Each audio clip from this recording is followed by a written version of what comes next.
Hello everybody and welcome along to the second of our EA Sports WRC preview videos. And now if you haven't seen the first one of these that's just gone up on the Traxion channel, I recommend going and watching that first. I cover my first impressions of the gameplay and how it all feels together using this preview build, so please do go and check that out. But if you've just come from that video, hello and welcome. In this particular video, I'm going to be looking more in depth at some of the brand new features that this game has to offer. I'm going to reiterate that this is just a preview build, not the final version, so this is not any kind of review. This is literally just me giving you my impressions and a quick look at some of the features, so bear that in mind as we go through. If there's any issues or anything like that, there's still a chance that they could be sorted before the final build. Speaking of build, let's start with Car Builder. This definitely has to be one of the most hotly anticipated modes on this game. So we're going to take you through how the Car Builder works here. First of all, you can pick between Junior, WRC2 and WRC. Then we can decide whether we want front engine, mid engine or rear engined. I do like a Porsche 911, so I'm actually going to make my car rear engined. And this immediately takes us into the mechanical hub of the builder mode. So, first of all, engine. Now, the Rally 1 spec cars all have 1.6 litre turbo hybrids, but as you can see, I have the option of which one. I can either buy the official Ford, Hyundai or Toyota engines. They all look like they have exactly the same performance. But you'll notice if I go for some of the more generic ones here, like the duotone for example, which is our cheapest, they actually have different part quality and part condition. So this will obviously tie into other elements of the game. And it's the same situation as we go through. You can also pick a clutch, a radiator, suspension, brakes and exhaust. But it's the same deal for all of them. You pick a particular brand at a particular cost and that influences the quality and so forth. In suspension here, for example, there's also an option for custom tuning, so you can see the more expensive one, you have full custom tuning, whereas with the cheapest one, there is no custom tuning. So there are more things that this influences as well. Worth noting that you can also randomize the parts at the bottom, you can abandon your build and restart, all of that stuff. But we're going to confirm the mechanical parts, and that's going to move us on to section 3, arguably one of the most interesting, and that is the body. So straight away, you can see the different designs on the front. Now, the Rally 1 cars have their own shell essentially, so they all have the same base and you essentially just build the bodywork around the shell. Looks like we've currently got 5 styles to pick from. I'm going to go style 2 for my rear-engined car, and then of course we can pick the rear as well. Then when you get to exterior you can really play around with things. You've got stuff like the bumpers, the trim, the bonnet, badge. This is a very important one because then you can give your whole personal identity to a manufacturer essentially. Since we're a Rally 1 car, we kind of want to go for the most expensive, fancy aero parts. Now we're going to pick a badge. Now none of these are very Traxion-y, so I'm just going to pick one that I quite like. Now as you might have seen, the options are fairly limited at the moment. We tend to have maybe 2 or 3 options for each thing. I'm not sure if that's something that will change when you play the game, whether you unlock new parts, or whether it will always be this many, but that's just something that we're going to have to find out in the future. There may also already be information that I don't know about that's been announced because there's been a lot of info about this game, so apologies if I'm saying something that you already know the answer to. This is beginning to look like an actual rally car. Actually, it looks a little bit like a TCR car in some ways. Oh, look at the spoiler options. There's your stock one, but then we have the proper rally spoiler. It's going to have to be that. Final section of the builder is interior, so we have stuff like the steering wheel, handbrake, shifter. Plenty of options for this. We've got 6 steering wheels. It's got to be Fanatec since we've got a Fanatec on the rig right now. Okay, this interior customization, this is actually pretty cool, I'll be honest. 9 different displays as well. Have a look at what you've got, change any individual bits, and when you're happy with it, oh, you can even test drive it. Do you know what? Let's test drive it. Let's put us on a Portuguese stage for the test drive. Slight right, 130, good lap. 5, Oh, it's quite exciting to be sat on the line in a car you've just designed. 2, Well, selected. slight right and right. And there we go, we're driving our very own rally car. And because I've put the engine in the rear, Left over crest. it's a bit of a wild animal. 6 right. We're going to confirm our build, so we get to name the brand and the model. So we'll call it the Porsche Pine 11. And that's it, we're back on the main menu. We've built our first car, and there's a little bit of a look into the car building section of the game. But there's plenty more, so let's just keep on firing through these things. Next along in the main menu you have Rally School. Now if we click on this, you can see a bunch of different Rally School lessons. This is like something we've seen in old Colin McRae rally games from way back in the late 90s, and also we've seen in the likes of Richard Burns Rally with their own Rally School. Another mode I want to draw your attention to is the Moments mode. So if we click on this, you'll actually see that we have some historical moments, such as driving Colin McRae's destroyed Subaru Legacy through a stage in Finland. So I think the idea with these is that some are fictional and some are based on real events, but you play through certain scenarios around the history of the World Rally Championship and try and recreate them in your own way, which I think is a really nice feature. And these will update and change every month or so. And here's the video associated with the first of those moments, so this is really cool. It's going to give you a bit of context. Actually, it didn't give me much context at all, it just kind of showed me the car. You know what, I'll actually do a little bit of driving to give you the context. 100. One corner. Yep. And Oh no. 100. Right over big No, it's not fine. No. opens 60. So there are two more new features I want to briefly touch on before showing you the structure of the career mode. So the first one is about something called Regularity Rallying. Now if you haven't heard of this, it's basically a discipline of rallying where it's not about setting the fastest stage time, it's about keeping to an average speed and being the closest person to that average speed throughout the rally. And it's actually a fun game mode within EA Sports WRC, so I'm going to very briefly show you how that works. The Regularity Rally target speed for this particular stage is 44 kph, so that is the average speed I've got to manage. So your co-driver's notes won't be the same as a regular rally. Hard right. There'll be more basic navigational routes. Hold your current pace.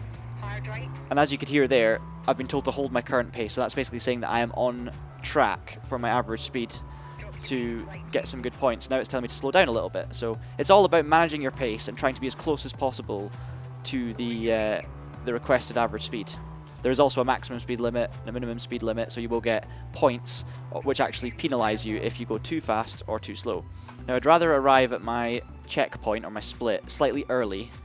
Okay, I can see my sector split and I've got 23 seconds, so I'm just going to basically stop before it, but I can't go too slow, that's the problem. I can't actually fully stop. I've got to keep moving or else I'll go below my minimum speed. Penalty points are given for stopping on stage. There we go, got to increase the speed. Oh, I've timed this badly. I've gone too early, I've gone too fast. So I made it there 4.2 seconds early. So what I should have done is slowed down more when I was being told to slow down more, and I would have got less penalty points. But you get the drift. That is what regularity rallies are all about. They're all about maintaining a nice average speed, not going too fast, not going too slow. And yeah, it's something very different. Catch you now. And it's always nice to see new features like this added into rally games. Now I'm going to take this opportunity while viewing the replay of that to show you the second of the other features I wanted to talk to you about, which is of course the photo mode. Now photo mode is something that was definitely missing from Dirt Rally 2.0 and I'm grateful to have in this game. Now I've not actually tried it yet, so this is my very first look at photo mode. I mean already it's looking pretty good. Very easy to use. You've got a free cam option there as well. And of course, once we've positioned our camera, we access a normal photo mode menu with focal depth, length, all the fun camera stuff. You've got filters, exposure, contrast, so much to play with. Oh look, this is cool. You can also add frames and stuff like that. Just also gone onto free cam here and you can see how much we can move around. Pretty good distance on it.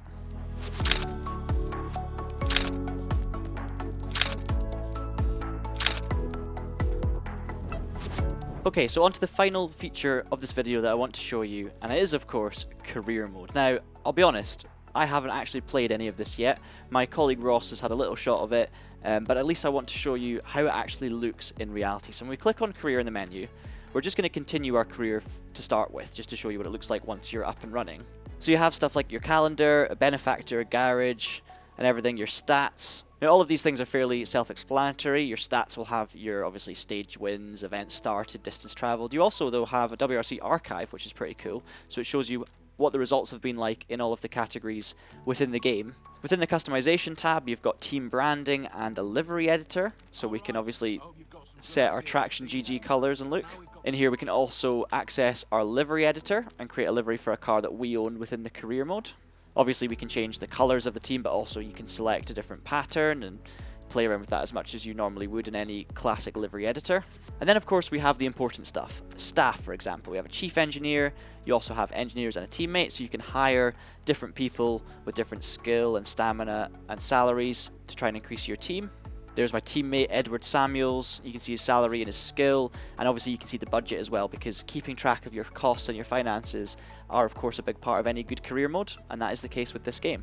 The benefactor section shows you your targets and your budget. So I don't know how these were acquired because I didn't actually start this career mode, but you can see the sort of things that we're looking for. You've got targets to finish in a certain position in a certain championship or a certain event, stay within a budget. And then of course the budgets tab shows us our weekly costs currently and also our budget. So therefore you can work out how much more you can spend on a particular area. You can see what cars we own in our garage, and you can also either buy a car from the vendor or you can build your own, which is funky. And again, there's a cost associated with that, a weekly budget for your cars. And then we head to the calendar, which is basically the most important part. This is where you can choose what to do throughout your career. So we're currently in week 10 in this particular save, and you can see there's a builder part trial where you can enter an event, and if you win, you unlock a particular engine. Here we have an invitational rally where you can just win money towards your vehicle budget. So there's different things you can take part in depending on where you need to expand. So if you need to get yourself a bigger car roster, if you need more money, or if you need better staff, for example, you can also head over to the engineer roster expansion and expand your roster. It reminds me a lot of one of those engine building board games that people love. I love them as well. Basically, you're constantly trying to build what you have into something better, and you're picking the weakest area of your team to try and improve each week. You've got to prioritize things. Next week, for example, in week 11, we have a major championship event, which is round 2 of 6 of one of the championships you can enter.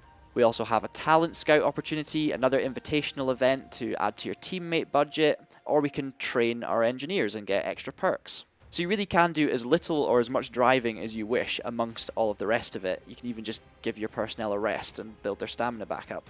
Another different example of something that you can do here, in week 14 we have a motor show. Now I know that if we were to enter that motor show in week 14, we would get discounts on cars. So you can essentially choose to go and buy a car and try and find ones on a good discount rather than buying them at full price in the regular mode, but it will of course advance you forward a week. So you'll lose a week of either competing in a championship or resting your team personnel, for example. So it's always about compromise, picking something. I think this is going to be fantastic, I really do, because there's a lot of depth to it. You can really choose what suits your particular situation. You can have a break from driving and just focus on building your team and stuff like that. And you have to prioritize things sensibly. You're going to have to buy cars in a sensible manner because you're not going to be able to compete in every event with every type of car. You're going to need specific ones. And as well as your major and invitational championship events, we also have the main championship that you'll be competing in through a full season. And in this particular example, Ross has selected WRC 2. So he has entered at WRC 2 level. You can also enter at WRC Junior or the top WRC class, depending on what you want to do, how quickly you want to advance. So there's so much depth to this. I'm barely scratching the surface, but you can hopefully get an idea of just how advanced and how engaging this career mode could become. Now, one last thing I'm going to do on this video is actually start the career mode myself again, just to see what the first stages are like. You'll probably get tutorials and stuff like that, but yeah, let's find out. Are you sure you want to overwrite the current career save? So, sorry, Ross. You want to be the World Rally Champion, eh? It isn't an easy thing to do as a privateer, not by a long chalk. You've got potential, and my boss, he thinks you might just be the one to take this team to the top. It's not going to be easy, mind. In addition to putting those fancy driving skills to good use, you'll also have to help me with the running of our little outfit. Managerial stuff, budgets and the like. This is cool. So it's basically a bit of context. Sound like a lot, but we really do believe you've got what it takes. And in this sport, you have to work hard to beat the best. So what do you say? Ready to get out into the big leagues, eh? The faff jump, there we are.